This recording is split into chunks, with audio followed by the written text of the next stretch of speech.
Tous les parents d'enfants en situation de handicap sont habités par la même angoisse à chaque rentrée scolaire.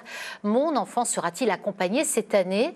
Le gouvernement promet la création de 2000 postes d'ici 2025 d'AESH, ces accompagnants d'élèves en situation de handicap qui manquent cruellement aujourd'hui dans les écoles, pénalisant non seulement les enfants, mais aussi les parents et les enseignants. Illustration en Moselle avec ce reportage de Valérie Odile et Emmanuel André.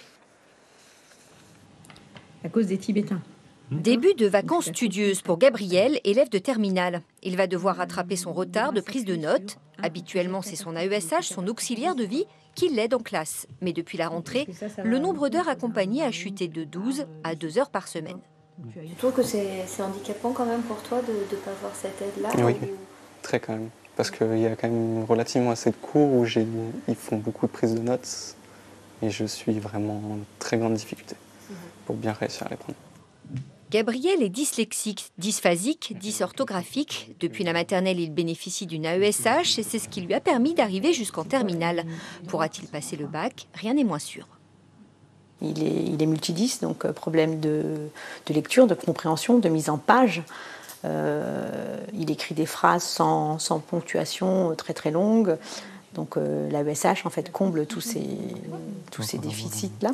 Il en a vraiment besoin, quoi. C'est vraiment, enfin, plus c'est notifié, donc je veux dire, c'est pas une faveur qu'on leur donne. C'est quelque chose c'est un droit qu'ils ont, c'est le droit à étudier comme quelqu'un d'autre.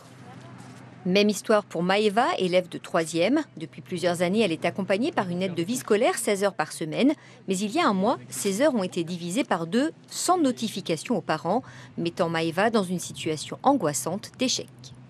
À moyen terme, c'est probablement une mise en échec. Des difficultés, puisqu'elle est en 3e, des difficultés pour l'orientation, où on nous dira Maëva n'est pas capable de faire ci, Maëva n'est pas capable de faire ça. On ne se souviendra plus qu'elle n'est pas capable de le faire, tout simplement parce qu'on lui a retiré ses moyens. Depuis, le collège a fait machine arrière et a rétabli les 16 heures d'accompagnement. Mais au détriment de quel autre enfant?